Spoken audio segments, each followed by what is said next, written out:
Burn-out, stress, risques psychosociaux. Depuis quelques années, ces termes font partie de notre environnement professionnel. La France est devenue l'une des championnes européennes du stress au travail. Et pourtant, on n'a jamais autant parlé bien-être, qualité de vie et même bonheur dans l'entreprise. Alors, le travail, est-ce vraiment la santé? On en parle tout de suite dans Enquête de région.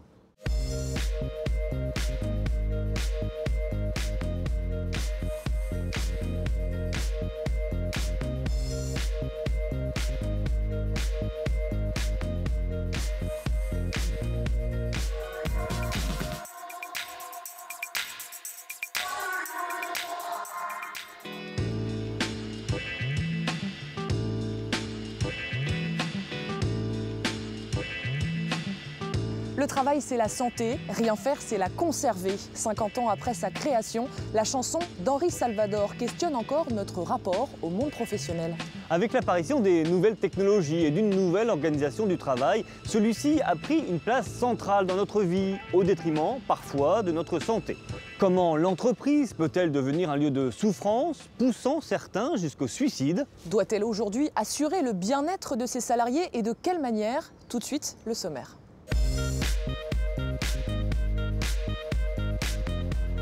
Difficile de recenser le nombre de burn-out ou syndrome d'épuisement professionnel. Une chose est sûre, de plus en plus de salariés en sont victimes. À l'image de cet homme, il travaillait dans le bâtiment et a vu sa vie lentement se détruire. Aujourd'hui, il peine à se reconstruire. Même la première fois que ça m'est arrivé, le premier burn-out, j'ai repris au bout de 2 mois. Je pensais que c'était fini, quoi. Mais en fait, pas du tout, parce que j'ai recraqué 3 semaines après. Ils sont en première ligne, à l'écoute de la souffrance dans le monde professionnel. Les médecins du travail ont vu le phénomène se développer et tentent d'y faire face. Illustration au Havre. Par moments, on se demande comment les entreprises arrivent à travailler quand on a des salariés dans l'état dans lequel on les voit. Et pourtant, de plus en plus d'entreprises font de la qualité de vie au travail une priorité. Résultat, moins d'absentéisme et une meilleure implication des salariés dans leur travail.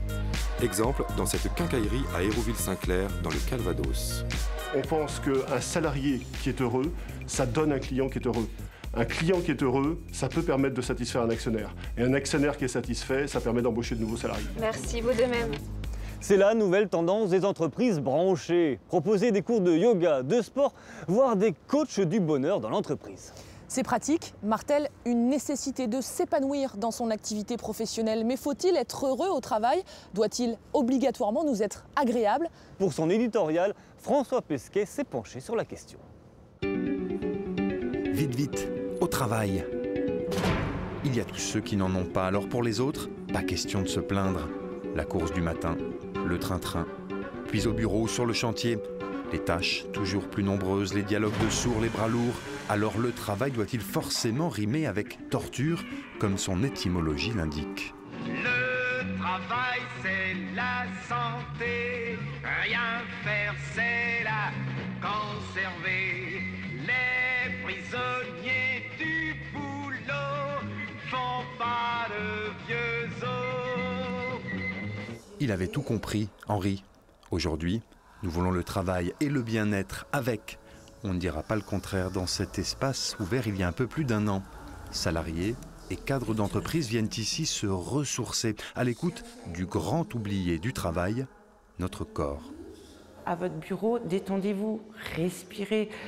Est-ce qu'on ne peut pas prendre en même temps qu'on prend son café, se poser, fermer les yeux un instant, se recentrer? La directrice des lieux, elle-même chef d'entreprise, veut à travers cet espace apporter sa petite pierre à un projet très ambitieux, changer les relations au travail.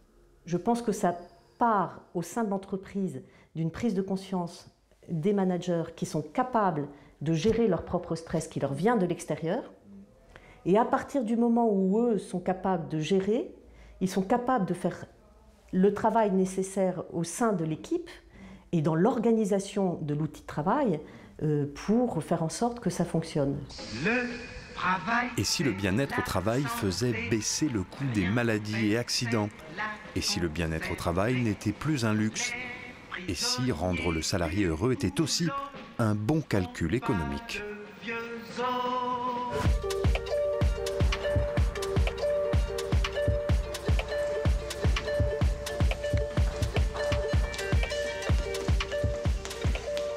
Pour débuter cette émission, nous nous sommes installés au Havre, dans cet immeuble de bureau du Centre de commerce international, l'environnement de travail de bon nombre d'employés. Que l'on soit cadre ou ouvrier, salarié d'une PME ou d'une multinationale, nous avons tous été à un moment, de près ou de loin, confrontés à la souffrance au travail. Une souffrance qui revêt plusieurs formes. Au-delà de la pénibilité physique, se pose la question de la reconnaissance du mal-être au travail. Il est parfois difficile de l'établir. Nous en parlerons dans un instant avec un médecin consultant en pathologie professionnelle du CHU de Rouen. Mais avant cela, quelques repères sur l'état de notre santé au travail. En 2015, en Normandie, pour quelques 880 000 salariés, 3 446 maladies professionnelles ont été reconnues et indemnisées contre 303 en 1991, soit 10 fois plus en un quart de siècle. Et pour être reconnue, une maladie doit figurer au tableau de la sécurité sociale. On en recense 112 pour le régime général. Toutes sont liées à des pathologies physiques identifiées, mais aucune aujourd'hui n'est liée à des facteurs psychiques. Et pourtant, un salarié français sur 4 dit avoir subi un problème psychologique grave ou du harcèlement moral au cours de sa carrière. La souffrance au travail commence par de la fatigue, du stress et peut aller jusqu'au burn-out. En français, le syndrome d'épuisement professionnel. Selon une étude de 2014, en France, plus de 3 millions d'actifs seraient en risque élevé de burn-out. Parmi les premiers concernés, les agriculteurs, les artisans, les commerçants, les chefs d'entreprise viennent en troisième position, les cadres. Et cette souffrance coûte cher. Selon l'Institut national de recherche et de sécurité, le coût social de la souffrance au travail est estimé entre 2 et 3 milliards d'euros. Mais d'abord, témoignage d'un ancien salarié qui a fait un burn-out. Il travaillait dans le bâtiment et a vu sa vie lentement se détruire. Difficile encore aujourd'hui pour lui de se reconstruire.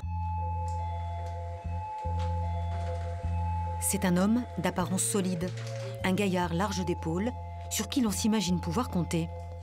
C'est pourtant le même homme qui a lâché prise il y a quelques années, qui a perdu pied, qui s'est écroulé. En 2009, Gilles entre dans une entreprise de bâtiment de la région rouennaise. Dans son contrat figure une clause de mobilité. Pas de quoi décourager ce garçon courageux et investi dans son travail. Dans le contrat qu'on avait signé, j'étais obligé de partir en déplacement. Donc j'ai accepté un déplacement qui, le patron m'avait dit pour 6 mois. Et en fait, ça s'est prolongé jusqu'à 17 mois.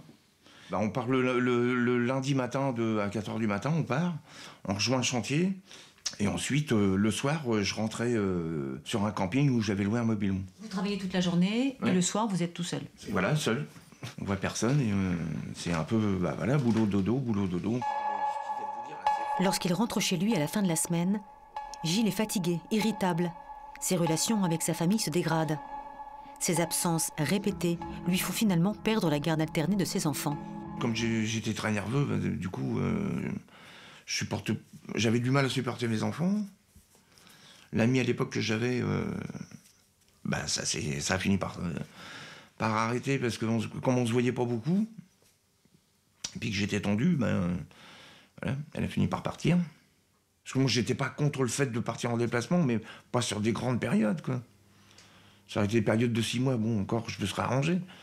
Mais comme il m'a dit, si je veux, je vous envoie 10 ans en déplacement, au lieu de faire tourner les gars, parce qu'on était quand même 25 dans l'entreprise, quoi. Voilà, il avait décidé que c'était moi, donc j'avais rien à redire, en fait. Donc là, j'ai compris qu'en fait, je m'en sortirais pas, quoi, de toute façon, du déplacement, quoi.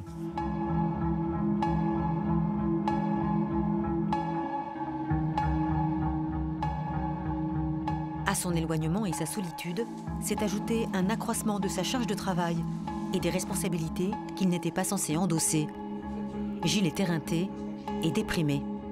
La première fois que je m'en suis rendu compte, c'est le premier hiver que j'ai passé dans le mobil-home.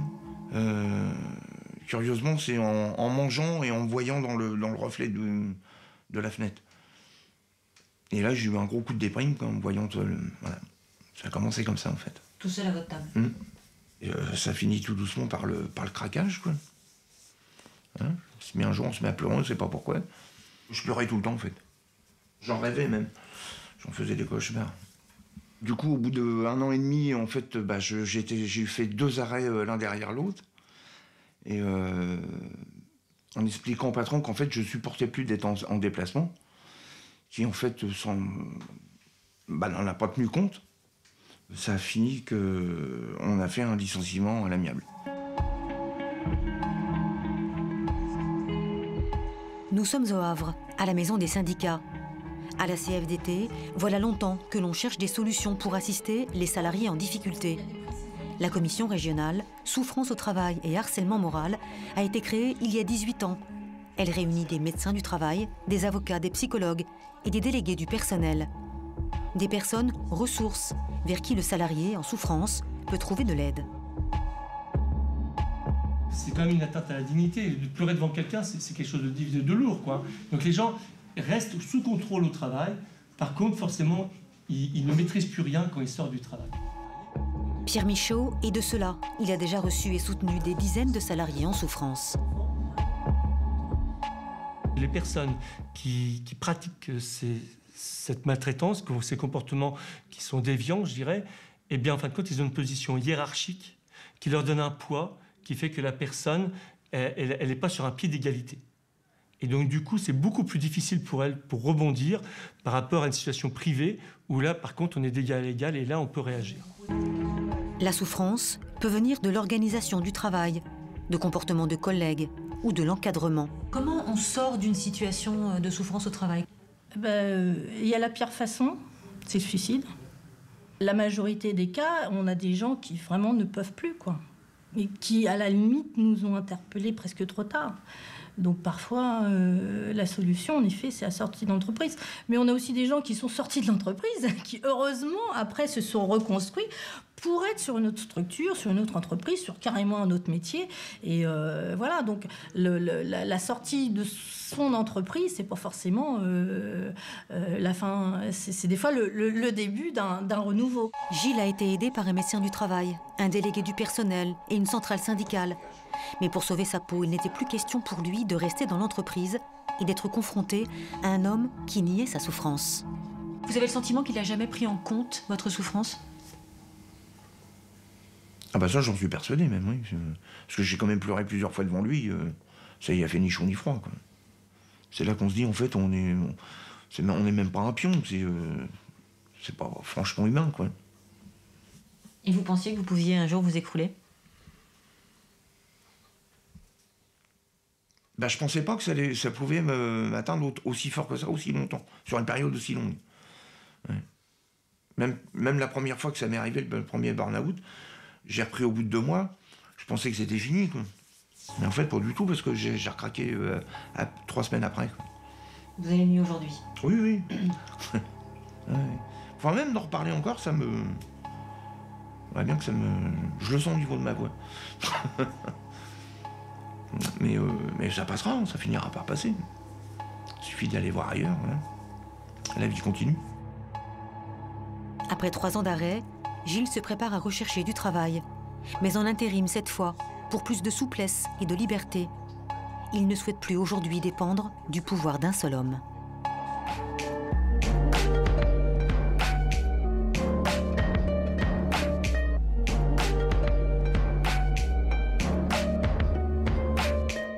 Georges Jacob, vous êtes médecin, praticien en pathologie professionnelle au CHU de Rouen. Vous aussi, vous recevez des travailleurs en souffrance. Quels sont les différents modes de souffrance au travail que vous pouvez observer ? Alors la souffrance est diverse dans son expression. Ça va commencer par un mal-être, et puis pour certains ça va être une grande lassitude, pour d'autres des troubles du sommeil, des troubles anxieux qui vont apparaître. On va augmenter sa consommation d'alcool ou de tabac, on va arrêter de faire ses hobbies, ses activités de loisirs. Et donc voilà, des modes d'expression diverses, mais qui tout doucement vont attaquer des symptômes émotionnels, crise de larmes, des modifications comportementaux, où les gens vont devenir irritables. Qu'est-ce qui est en cause dans ces pathologies professionnelles ? C'est l'évolution du travail, si on peut dire. Le monde du travail a toujours été un lieu peut-être de plaisir et de souffrance, mais ce qui en fait la spécificité... Ça veut dire que c'est nouveau ? Alors, il y a une spécificité nouvelle dans l'expression, si vous voulez.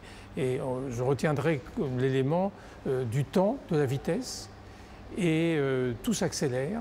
Les nouvelles technologies sont un support de cette accélération.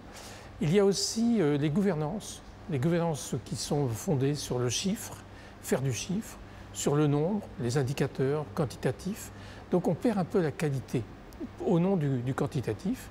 Et le dernier élément aussi qui est très important dans l'évolution du monde du travail, c'est la question de l'image pour l'entreprise, qui est aussi qui prend un impact énorme.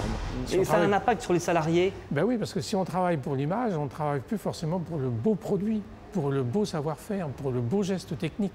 Et là, on arrive aux tensions éthiques entre l'indicateur qui va me dire, voilà, vous avez réussi 100%, et l'insatisfaction, oui, mais ce que j'ai fait n'est pas beau. Et est-ce que ces souffrances sont suffisamment reconnues par la sécurité sociale notamment? Alors la question de la reconnaissance, elle commence d'abord dans l'entreprise.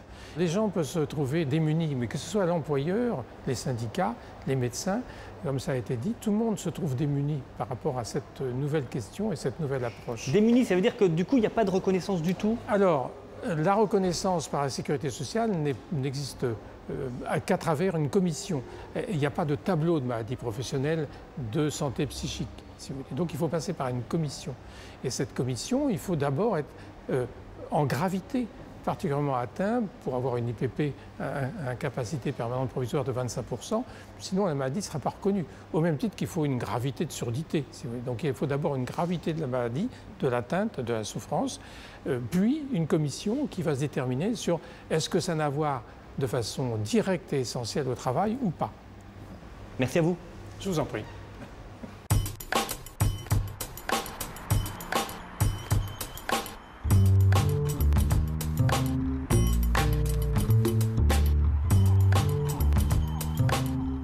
Entre 2009 et 2011, les vagues de suicides chez France Télécom, Renault, La Poste choquent la France et mettent en lumière ces questions de souffrance au travail. En cause, l'organisation même du travail, un manque de reconnaissance, une perte de sens, mais aussi l'accroissement de la charge de travail. Pour en parler, nous avons réuni 3 invités, un responsable syndical en charge des affaires de santé au travail, une enseignante en école de management, mais aussi un expert en prévention des risques professionnels. À chacun, nous demanderons dans un instant son point de vue. Et parmi les premiers à l'écoute de ces souffrances, les médecins du travail, ils ont vu le phénomène se développer et ont dû apprendre à y faire face. Illustration ici, au Havre. Quand est-ce que c'était cette fracture? Le 16 janvier. Bon, écoute, raisonnablement, je suis allé voir les activités là-bas, c'est pas possible, quoi. Tu vas pas pouvoir travailler, c'est pas possible.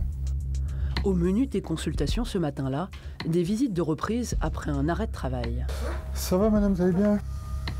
Nous sommes chez Centra Plus, l'organisme qui gère la médecine du travail de l'agglomération havraise. Le docteur Dubois est médecin du travail depuis 33 ans. Au fil des années, il a vu les pathologies évoluer. J'ai vu émerger énormément d'individus qui me témoignaient de difficultés de travail, qui étaient en souffrance, très nettement en souffrance.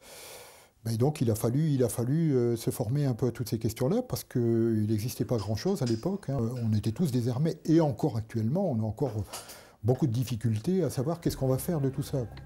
Stress, souffrance au travail, épuisement professionnel et même violence sont des mots qui font partie de son quotidien.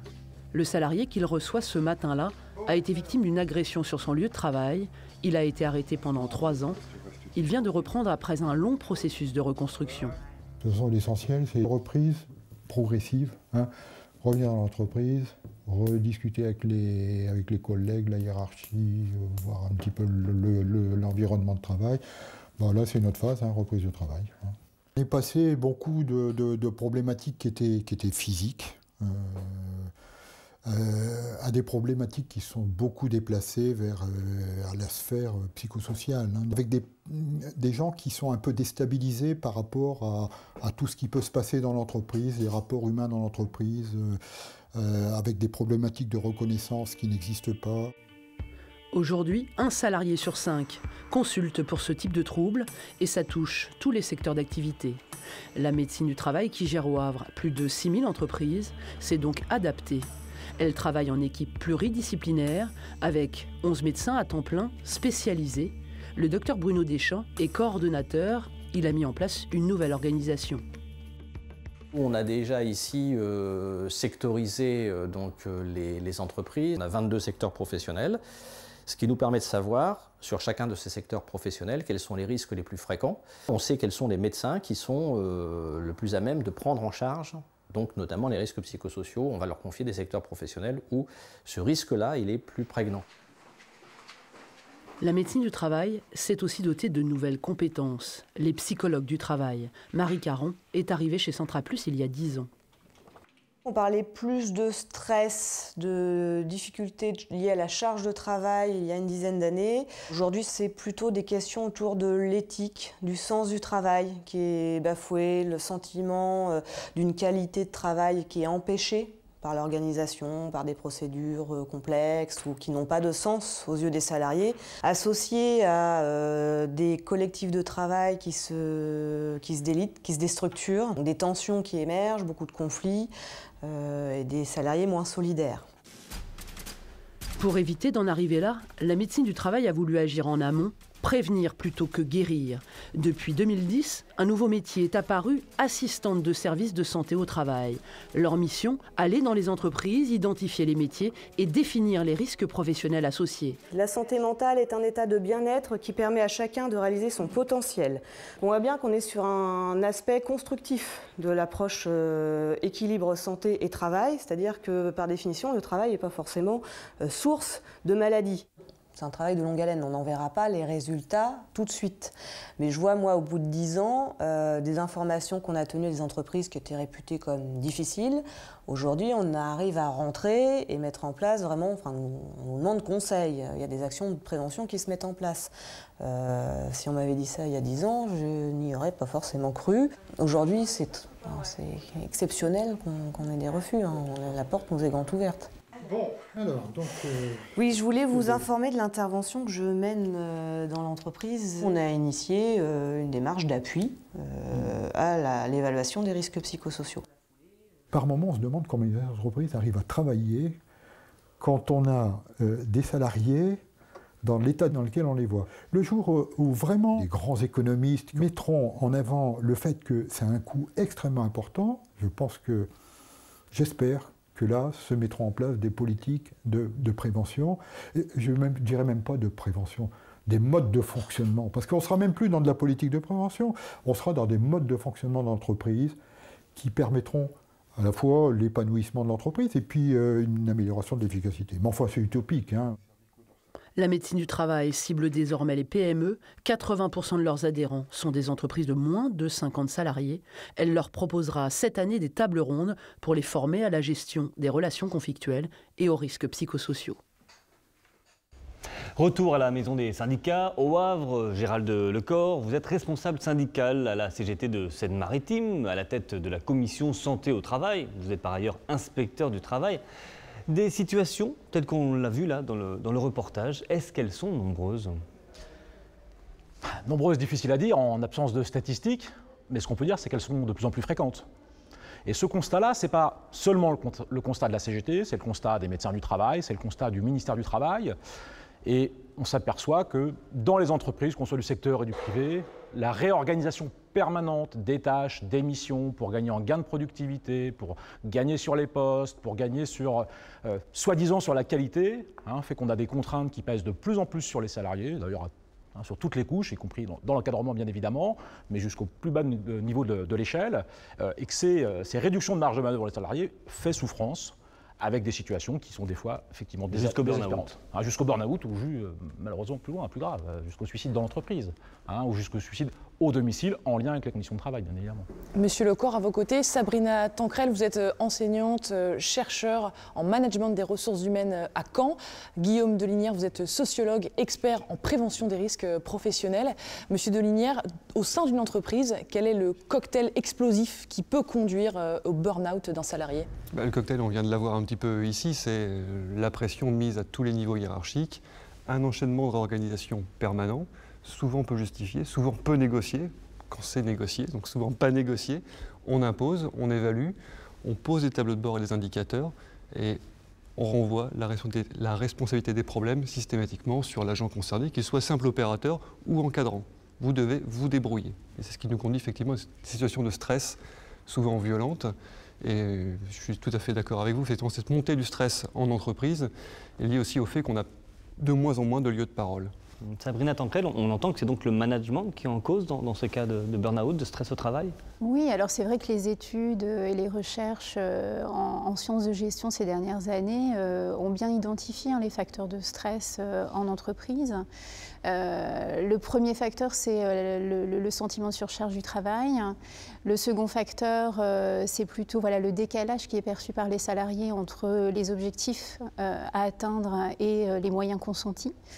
Le manque de reconnaissance. Et le management alors? Et alors tout ça, évidemment, c'est la responsabilité, c'est une responsabilité managériale et organisationnelle. C'est-à-dire que ce sont plutôt des causes structurelles plutôt que des causes individuelles. Il y a une volonté consciente du management Alors, il y a une volonté consciente dans la plupart des cas, non. La plupart des recherches montrent que c'est plutôt parfois une incompétence managériale et un manque de formation aussi des managers sur, par exemple, l'identification des dysfonctionnements, l'absence en fait de savoir quoi faire quand on identifie un cas, par exemple, de stress chronique qui peut mener au burn-out, en sachant que le burn-out, c'est la maladie, en recherche on appelle ça la maladie du combattant. Ce sont souvent des gens qui sont très impliqués dans leur travail, qui subissent ce genre de dépression, puisque c'est un type de dépression. Monsieur Lacor, vous êtes d'accord, on peut remettre en cause le management ou le salarié aussi doit se remettre en question Je pense qu'il y a un cumul de facteurs. Parce que les managers, ce qu'on appelle les managers, c'est en gros les chefs d'équipe ou les chefs de service dans la fonction publique, c'est pas eux qui décident des restructurations. C'est pas eux qui décident des suppressions d'effectifs. C'est pas eux qui décident des objectifs qui sont fixés. Voilà, eux, ils sont là, un peu entre le marteau et l'enclume, pour faire respecter un certain nombre de règles. Et donc, il y a un cumul. Il y a des fois, effectivement, des managers qui ne sont pas formés, qui ont des mots qu'on ne devrait pas dire en entreprise. Voilà. Bon. Mais on a le cumul d'une organisation du travail où on cherche la productivité à l'instant T de plus en plus fort. Et je crois qu'il y a un lien quand même entre dégradation des conditions de travail et la productivité horaire en France, avec des situations de managers. Et pourquoi on a ça aujourd'hui et pas il y a 20 ou 30 ans? Parce qu'il y a 20 ou 30 ans, quand il y avait des problèmes, il y avait des collectifs de travail. Les salariés étaient soudés entre eux. Et quand il y en a un qui avait des difficultés, je prends par exemple l'exemple du bâtiment, un salarié qui avait des problèmes à porter, les autres portaient, etc. Aujourd'hui, on a individualisé les objectifs, on met en concurrence entre la société et ses sous-traitants, ou avec des salariés précaires et intérimaires. Et parfois, vous avez des intérimaires qui augmentent les cadences en espérant qu'ils vont se faire bien voir, se faire embaucher.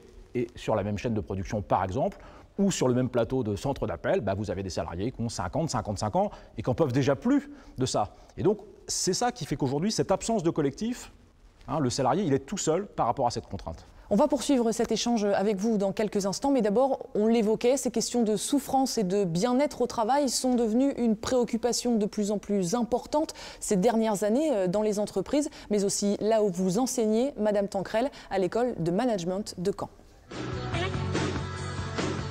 Un cri du cœur pour commencer. Leur école est bien nommée. Ils l'aiment. L'EM, c'est réputé un peu pour ça, pour la bonne ambiance au sein de l'école. Et de la bonne ambiance au bien-être, il n'y a pas loin. Dans cette école de management, de celle qui s'appelait autrefois de commerce. Le bien-être au travail, ça s'apprend. Alors, est-ce que vous savez l'étymologie du mot travail? Du latin, et ça veut dire torture? Oui, le mot travail lui-même est associé à de la souffrance. Et on a encore aujourd'hui dans les maternités, la salle de travail, c'est quand même la salle d'accouchement. Elle est docteur, non pas en médecine, mais en gestion des ressources humaines. Donc, d'une certaine façon, dans le domaine du soin. Aujourd'hui, c'est vrai qu'on aborde beaucoup la notion de burn-out, donc ces dysfonctionnements qui ont été quand même assez médiatisés il y a quelques années, notamment à travers des exemples de France Télécom. Quant aux bonnes références, les plus positives, celles qui leur parlent, les étudiants vont souvent les chercher ailleurs. Oui. Est-ce que vous pensez que les entreprises américaines comme Google ou Zappos ont on va dire une meilleure créativité, un meilleur fonctionnement que les entreprises françaises? Elle leur répondra bien sûr par l'affirmative. Oui, Mais avec une nuance, elle en est convaincue, chez nous aussi, tout reste possible. On parle de crise de la valeur travail, or toutes les études démontrent l'inverse, qu'on n'a jamais eu des attentes aussi fortes vis-à-vis du travail. C'est-à-dire qu'on attend du travail que ce soit vecteur d'épanouissement, que ce soit un vecteur justement de connaissance, de progression, de développement personnel. Et c'est vrai qu'il y a 40 ans, on n'était pas forcément dans ces considérations-là. Un vrai renversement de situation s'est produit en une dizaine d'années. Désormais, les problématiques d'environnement, de territoire, de développement durable, de responsabilité sociale de l'entreprise et de ses managers sont devenues primordiales. L'idée, c'est de les pousser à se demander, bon, concrètement, voilà, j'ai tel poste, je suis dans telle entreprise, qu'est-ce que ça veut dire être responsable là, ici, maintenant, pour moi ? Le territoire, comment est-ce qu'il fonctionne, mon entreprise, mon secteur, quel rôle il a dans l'emploi, quel impact il a effectivement aussi sur l'environnement, quel rôle social il joue ou il pourrait jouer, et donc de rendre concrète et de pousser à aborder de manière concrète la question de la responsabilité. À ce sujet, on peut également rencontrer une ancienne diplômée de l'école, promotion 1989. Avant, j'étais dans la finance. Puis un jour, j'ai suivi une formation de sensibilisation au blanchiment d'argent. Prise de conscience, crise de conscience même, elle a tout lâché et repris des études, un master de leadership éthique. Elle en a fait un livre et créé sa société de conseil en management. Je crois que je me suis jamais sentie aussi vivante que quand j'ai pu transmettre des valeurs de leadership, de management qui mettaient vraiment l'humain au centre. Le bien-être, en tout cas, que j'essaye de développer ou de faire croître dans les entreprises que j'accompagne, c'est une responsabilité, certes, de l'organisation, de faire en sorte que il puisse y avoir le meilleur terreau finalement pour que ça se développe, mais c'est aussi une responsabilité individuelle des personnes. Et ceux dont elle parle ne s'épanouissent pas tous sur la moquette épaisse des quartiers d'affaires. En Normandie, au chapitre bien-être au travail, de nombreux chemins conduisent chez Le Galet. Et c'est vraiment par hasard que nous y retrouvons une ancienne étudiante de l'EM. Encore une. Bienveillance, respect, reconnaissance, elle n'avait pas appris tout ça à l'école il y a 20 ans. Mais c'est dans la nature de la maison qui l'emploie. Ici, ça s'appelle la responsabilisation. Si un problème m'est remonté, mon travail, c'est de faire en sorte que ça puisse redescendre au niveau du manager et au niveau donc, des collaborateurs pour qu'ils puissent monter un groupe de travail et en fait aller résoudre le problème par eux-mêmes. Ils sont plus de 800, spécialité un peu de détente à la prise de poste, puis vente et distribution de quincaillerie, en gros 45 000 articles en rayon. La société, au plus mal, dans les années 80, est en croissance constante. Elle a réussi son défi. Robotisation et humanisation en même temps. Dans l'ensemble, on est bien, quoi. Mais il y a toujours des trucs à négocier, quoi, à défendre. Mais dans l'ensemble, oui, on est bien, quoi. On a un bon dialogue social, on va dire ça comme ça. Le Galet Alban, bonjour, que puis-je pour vous? Et un bon dialogue tout court. C'est un jeu de 10 tournevis fente Posy-Drive. Ici, on ne parle pas de centre d'appel, ces lieux qui en général sont peu réputés pour favoriser l'épanouissement au travail. Vous n'oubliez pas de me mettre en même temps dedans si vous... Là, c'est un centre de contact. Le salarié va d'abord devoir se motiver par la relation qu'il a avec son client et le service qui va lui être apporté, pas par exclusivement les taux d'efficacité qu'il va avoir derrière. La priorité, c'est la notion de service client. Donc on n'a pas des managers qui sont sans cesse derrière vous à mettre une pression sur ces indicateurs. Et ça, c'est la 717 324 48. On pense qu'un salarié qui est heureux, ça donne un client qui est heureux. Un client qui est heureux, ça peut permettre de satisfaire un actionnaire. Et un actionnaire qui est satisfait, ça permet d'embaucher de nouveaux salariés. Merci, vous de même. Au revoir. C'est quoi comme modèle? On est ici, vous êtes à Hérouville-Saint-Clair, dans le Calvados. Et je suis le patron d'une quincaillerie. Quand je dois amener des gens, j'embauche 50 nouvelles personnes par an. Quand je dois amener des gens dans une quincaillerie à Hérouville-Saint-Clair dans le Calvados, j'ai intérêt à avoir un sacré socle de valeurs, un sacré socle, je dirais, de choses positives pour que les gens aient envie de venir dans un métier dont ils pensent pour la plupart qu'il a disparu. Pas impossible qu'un jour à l'école on affiche aussi de nouvelles vertus comme la simplicité ou l'humilité. Ici, au bureau des initiatives, c'est le moment du DIY. Le do it yourself. Et savez-vous ce que mitonnent ces étudiants bac plus 4 ou 5 Je sais pas qu'on aura assez par contre. Des décoctions bio, une crème de gommage. C'en serait donc fini de l'éclat et de l'insolente réussite des multinationales de la cosmétique? Pas si sûr, en fait. C'est possible de consommer différemment en se respectant soi-même et en respectant notre environnement. Et on considère qu'aujourd'hui, il y a réellement une prise de conscience autour des polémiques. Et ça ne va pas non plus plomber les entreprises actuelles, c'est à elles de prendre en considération ce changement. Merci Mégane, bon app. Autre illustration, à la cafétéria de l'école, avec une ancienne étudiante qui aurait pu, par exemple, aller faire du business dans l'agroalimentaire international, mais qui a opté pour toute autre chose. Hop là. Et voici. L'école voulait que je reprenne la cafétéria à l'époque, il y a maintenant 5 ans. Sous une cafétéria qui soit DD, développement durable. Donc du coup, on propose des produits frais uniquement, nous cuisinons tout, et principalement à partir de produits bio. Elle s'efforce aussi de cuisiner local. Sa petite entreprise de traiteur emploie aujourd'hui 6 personnes, en ces lieux où l'on rêve de se nourrir du travail. On a remarqué que plus on est heureux de travailler, plus on est productif, et plus on est créatif. Donc, Dans Enquête de région, retour à la maison des syndicats au Havre. Nous parlons toujours de santé au travail. Guillaume Delinière, vous êtes consultant, vous intervenez dans les entreprises pour évoquer justement la santé au travail. Concrètement, quelles mesures peuvent favoriser le bien-être dans l'entreprise ? Alors, parmi les mesures, il y a déjà évidemment le dialogue social, très chien convaincu, le dialogue social de qualité, où on s'écoute réellement, et on ne fait pas simplement ça s'appelle du social vert, comme on a fait du greenwashing avec l'environnement. On dit tiens, j'ai un petit peu saupoudré, j'ai mis un psychologue, une ligne téléphonique, donc finalement tout va bien, j'ai mis un petit temps de pause. Tous ces éléments peuvent être bien dans le cadre d'une politique plus globale, mais sont souvent, encore trop souvent, vus comme des choses qui viennent en pallier une situation de souffrance, révélée ou non, mais dans laquelle on a des salariés qui expriment un manque de reconnaissance, comme on l'a dit tout à l'heure, un manque d'autonomie, un manque de possibilité d'évoluer dans l'entreprise. Mais ça veut dire qu'un cours de yoga, un cours de sport, une demi-heure dans la journée proposé par l'entreprise, c'est une fausse bonne idée? Je ne dis pas que c'est une fausse bonne idée, je dis juste que si on fait que ça, et qu'on se dit comme j'ai fait ça, j'ai coché la case, donc j'ai des bonnes conditions de travail, c'est insuffisant. Et prendre en faisant des copier-coller, j'ai vu chez Google, ils font ça, donc je vais faire la même chose, ça marche. Non, ça ne marche pas. Ça peut marcher, mais ça peut ne pas marcher. On doit répondre avec les réponses qui sont adaptées aux situations auxquelles on est confronté, auxquelles on confronte nos salariés. Est-ce qu'il y a une prise de conscience des entreprises ces dernières années? Voilà, ils se disent il faut que mes salariés aillent mieux, j'ai tout à y gagner.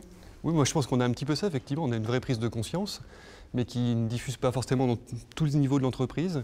Parfois il y a des barrages qui viennent souvent du milieu, le message ne descend pas forcément, mais il ne remonte pas non plus forcément, parce qu'on peut aussi avoir des managers intermédiaires qui vont bloquer la remontée d'infos. Parfois leur corps défendant, ce n'est pas forcément leur stratégie, mais ils sont eux aussi dans un système où ils se sentent verrouillés, et eux-mêmes sont souvent, vous le disiez tout à l'heure, fortement en souffrance, parce qu'ils appliquent des réorganisations, ils appliquent des changements dont ils ne comprennent pas forcément le sens. Et cette barrière intermédiaire, finalement, fait que où ça ne descend pas, où ça ne monte pas, et la souffrance tend à se diffuser insidieusement de personne en personne. Moi, je pense qu'effectivement, il y a une prise de conscience, hein, et on le voit bien aussi au niveau des travaux de recherche, hein, où pendant 20 ans, on s'est focalisé quand même sur le mal-être au travail et sur les facteurs de stress, de burn-out et de souffrance. Or, depuis une dizaine d'années, alors c'est un mouvement qui a commencé en Amérique du Nord, mais voilà, on commence à parler véritablement des facteurs de bien-être, parce que ce n'est pas parce que vous éradiquez les facteurs de stress au travail que vous allez produire du bien-être et une spirale ascendante positive. Donc on voit quand même à travers la recherche qu'il y a une prise de conscience. Cette prise de conscience, elle s'est faite aussi parce que le stress représente un coût pour l'entreprise, elle représente un coût pour l'individu, elle représente un coût pour l'organisation, elle représente un coût pour la société. Donc l'entreprise a tout intérêt à favoriser le bien-être. Bien sûr, et ça, c'est mesurable en fait. Vous n'avez pas l'air d'accord? Non, quelque part oui. Aujourd'hui, les entreprises ne sont plus dans le déni, parce que voilà, il y a eu un certain nombre d'événements, d'enquêtes, etc. Ça, c'est une réalité. Par contre, si vous interrogez chaque chef d'entreprise, chez lui, ça va bien. Hein, et on est aujourd'hui dans des situations où là, vous avez des arrêts maladie longs, vous avez des gens qui se suicident, etc. Le discours d'entreprise, c'est quand même, on va chercher chez monsieur machin ou chez madame bidule, éventuellement, des problèmes extérieurs. Hein. Et donc c'est cette difficulté auxquelles sont confrontés tous les salariés, y compris les encadrements. C'est-à-dire que les entreprises, elles veulent bien reconnaître l'importance du bien-être, mais elles font rien pour. Voilà, il y a un discours sur le dialogue social, des accords, etc. Le problème, il n'est pas là. Le problème, c'est qu'aujourd'hui, les spécialistes du travail, c'est ceux qui travaillent. Et on est dans des réorganisations permanentes, on va pas construire avec le salarié. Hein. Et on va, par exemple, un jour vous imposer un nouveau logiciel, on n'a pas demandé l'avis des utilisateurs.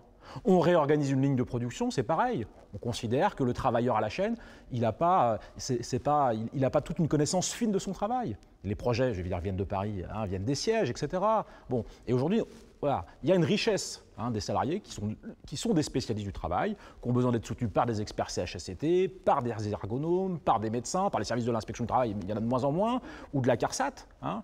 Mais il faut d'abord que ça parte du salarié. Et aujourd'hui, tant que les entreprises, le premier critère, c'est la rentabilité financière, c'est l'augmentation des profits, nos conditions de travail, partout, et on a ça aujourd'hui dans le public, se dégradent de plus en plus. Il faut rompre avec cette logique financière d'abord. Sabrina Tanquel, vous êtes d'accord pour dire qu'il y a donc des progrès, certains, à faire ? Oui, il y a des progrès certains à faire. Après, moi je pense que la performance de l'entreprise, elle n'exclut pas, et la recherche de rentabilité, elle n'exclut pas en fait l'implémentation du bien-être en entreprise. Et ce qu'on voit aujourd'hui dans certaines organisations, à travers des initiatives tout à fait louables et intéressantes, c'est qu'il y a un lien étroit en fait entre le bien-être du salarié et la performance de l'entreprise.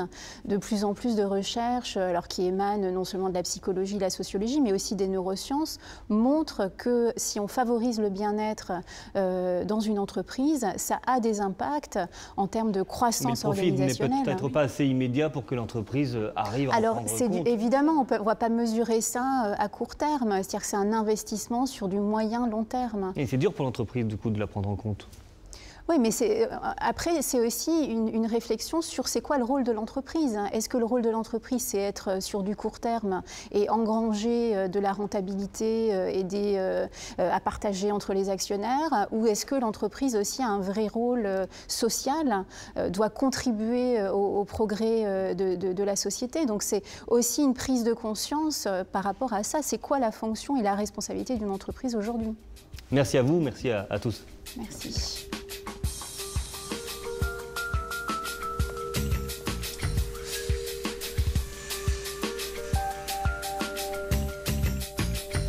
On vient de le voir, l'organisation et les méthodes de travail sont donc au cœur du bien-être dans l'entreprise. Alors concrètement, quelles solutions celles-ci peuvent-elles mettre en place pour améliorer la santé au travail? Certaines en ont déjà trouvé. Pour en parler, nous nous sommes installés, toujours au Havre, au sein de l'atelier Picking, une entreprise qui travaille dans la logistique pour le secteur maritime. Ici, on emploie essentiellement des personnes en situation de handicap. Son patron nous expliquera comment il essaye d'adapter le travail aux salariés et non les salariés au travail. À ses côtés, nous retrouverons un responsable de l'Association nationale des directeurs de ressources humaines. Mais avant cela, un détour par une nouvelle façon de travailler, le coworking, une autre idée du bien-être au travail. C'est une communauté d'un nouveau genre, les coworkers. Au petit déjeuner mensuel du Forum digital de Colombelles, vous êtes sûr de les trouver. Je voulais juste prendre 2-3 petites minutes pour savoir s'il y en avait qui voulaient présenter leurs actualités. Ici se côtoient les travailleurs indépendants, les jeunes pousses d'entrepreneurs, comme leurs aînés. Mon actu du jour, c'est qu'en fait, je vais être en vente éphémère au coffee shop Kezenko. On va créer un atelier de confection à Caen. Je suis créatrice de foulards en soie fabriqués en France. Dynamique de réseau, espace de travail partagé, c'est ce qu'expérimente ce site de coworking depuis 2012. Déjà? Bah oui, déjà 5 ans. Du coup, on va faire une semaine un peu festive avec la centaine de coworkers qu'on a au forum. Dans ce laboratoire à idées, l'organisation classique du travail a pris un sacré coup de vieux. On expérimente une autre vie professionnelle. Avant, Jean-Baptiste était directeur du marketing dans une grande société. Aujourd'hui, les gens ont aussi ont cette envie d'indépendance.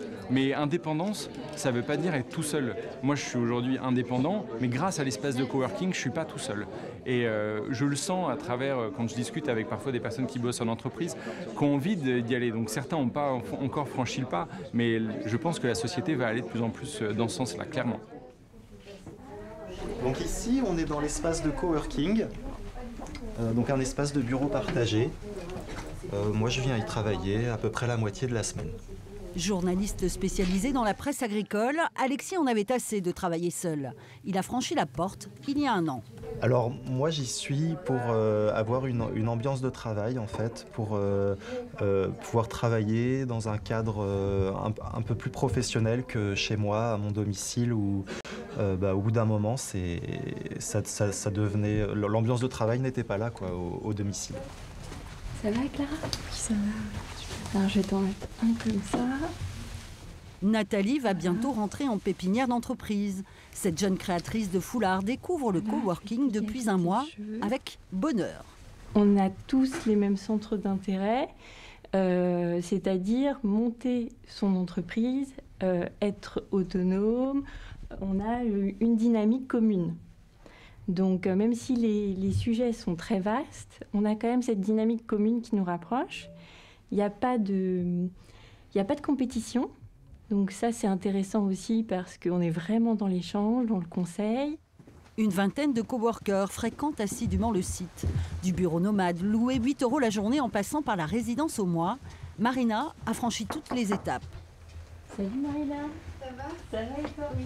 Elle est aujourd'hui à la tête d'une société de 3 salariés qui a grandi ici. Le Forum Digital, c'est un peu sa 2e famille.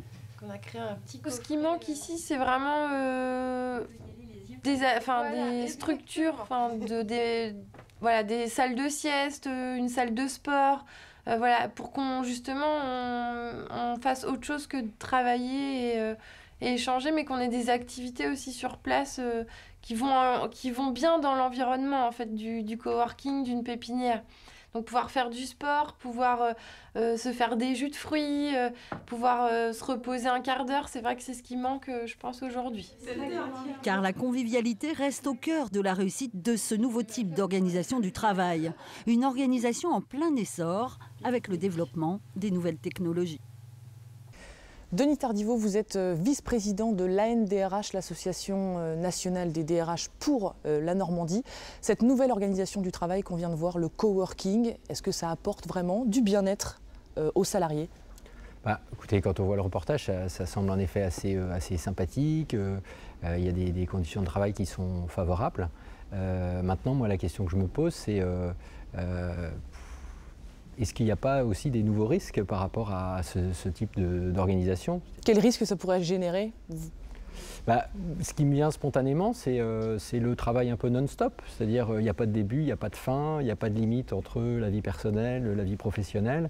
On ne se déconnecte pas et du coup, il peut y avoir un risque finalement de surcharge où les gens se créent eux-mêmes, je dirais, leurs propres risques. Erwan Kirouredan, on est ici chez vous, à l'atelier Picking, une entreprise de logistique qui emploie des personnes en situation de handicap. Votre slogan, votre philosophie, c'est le travail adapté aux hommes et non pas les hommes qui s'adaptent au travail. Ça passe par quoi concrètement pour vous, directeur de l'entreprise? Ça passe par tout d'abord appliquer donc cette philosophie au quotidien. Ça passe à la fois par co-construire nos façons de travailler. Ça passe à la fois par libérer la parole, par un management très individualisé, de pouvoir prendre en compte les potentiels et les compétences de chacun. Ça passe également par la mise en place d'outils informatiques et de la même façon qu'on peut construire autour des personnes et non à la fois plier les gens dans un système préétabli. Par exemple, tout bêtement, les procédures de l'entreprise sont co-construites à partir des façons de travailler, des visions de chacun, où chacun peut apporter des idées innovantes, des nouvelles méthodes, et donc du coup apporter un plus à l'entreprise. Vous produisez, vous êtes dans la Exactement. concurrence, etc. Ça ne vous empêche pas d'être productive. Exactement. À la fois, donc on peut avoir un autre modèle, c'est-à-dire être productif, avoir une entité économique, tout en étant humain, quoi. C'est une autre façon de faire de l'économie, parce que donc, nous sommes une entreprise adaptée. Donc nous avons deux finalités, à la fois économique et sociale. Donc pour à la fois conjuguer les deux, il faut mettre en place tout un tas de systèmes qui restent proches de l'humain. Quand on reste proche des individus, on arrive à pouvoir conjuguer les deux. Est-ce que ce modèle d'entreprise, de gestion des salariés, il est transposable à toutes les entreprises, Monsieur Tardiveau? Je pense que tous les salariés ont besoin de parler. Et moi, c'est ce que je retiens de ce qui a été dit, là, c'est l'importance de la parole, de l'échange, de pouvoir contribuer à la façon dont le travail est fait ou quand ça ne va pas, le dire, quoi. Et je pense que là où ça pose un problème, c'est quand il n'y a pas de parole, quand il n'y a pas d'échange, qu'il y a beaucoup de choses qui sont imposées, parfois bien conçues, mais les gens ont besoin de s'approprier puis de participer. Et je crois qu'un des éléments du bien-être, c'est d'avoir quelque part un peu de marge de manœuvre sur ce qu'on fait ou la façon dont notre travail est organisé. Vous faites de la médiation dans les entreprises. Qu'est-ce que vous dites aux salariés et aux chefs d'entreprise concrètement? Quelles solutions vous leur apportez? Alors le principe de la médiation, c'est justement de ne pas apporter de solutions, c'est de parier sur les personnes et que ce soit eux qui trouvent les solutions. Alors, simplement, quand on arrive en médiation, on arrive sur une crise, donc il y a eu un conflit, il y a eu des soupçons de harcèlement, donc il y a eu une crise. Donc d'abord, c'est que chacun puisse s'écouter et se parler. Et une fois qu'on a travaillé à ça, rétabli ces conditions, eh ben on va accompagner les gens pour qu'ils trouvent les solutions, mais on ne va certainement pas leur apporter les solutions. Je pense là encore, c'est le fait de pouvoir avoir un peu la main sur ce qu'on fait. C'est pas utopique alors qu'un jour le modèle de l'entreprise de M. Kéroredance soit transposé à toutes les entreprises françaises? Alors, c'est pas utopique. En même temps, c'est lié aussi aux chefs d'entreprise. C'est-à-dire, il l'a expliqué, c'est aussi une philosophie, c'est aussi une approche du travail, c'est aussi une vision, j'allais dire, un peu humaniste des choses, qui fait qu'on essaye d'équilibrer, enfin vous essayez visiblement d'équilibrer l'économique et l'humain. Et quelque part, c'est au bénéfice de tous. Merci beaucoup, messieurs. Merci. Sonata Production. Début février, un rapport parlementaire pointait la responsabilité du management dans la hausse du phénomène d'épuisement au travail. Pourtant, l'an dernier, la volonté d'inscrire dans la loi la reconnaissance du burn-out a échoué, faute d'un consensus autour de sa définition. Le débat continue donc, il a même été évoqué par certains candidats à l'élection présidentielle. Mais les questions de souffrance et de santé au travail restent sensibles. Contactés, 2 organismes publics, la CARSAT, la Caisse d'assurance retraite et de santé au travail, et l'ARACT, l'Agence régionale pour l'amélioration des conditions de travail, n'ont pas souhaité intervenir dans cette émission. C'est la fin de cette enquête de région. Vous pouvez la retrouver sur notre site internet. On se retrouve le mois prochain. On vous parlera de ces Normands qui passent leur temps la tête dans les nuages. La France d'en bas charbonne, attends le Ken, oui. Bosse à l'usine toute la semaine sur un Fenwick. Tête dans les chiffres, contrat à plein ou à mi-temps. Jour et nuit, les gens se butent au taf comme des mutants. Ils n'arrivent pas à joindre les deux bouts. Que veux-tu, les vieux de plus en plus bornés, les jeunes de plus en plus têtus. Comment tu veux qu'on les calme? Et ne serait-ce qu'on discute dans l'hémicycle, y'a que des types mystiques qui se disputent. Comme tous ces gros patrons véreux qu'on a envie de traiter. Pas assez d'expérience pour le poste, recruter des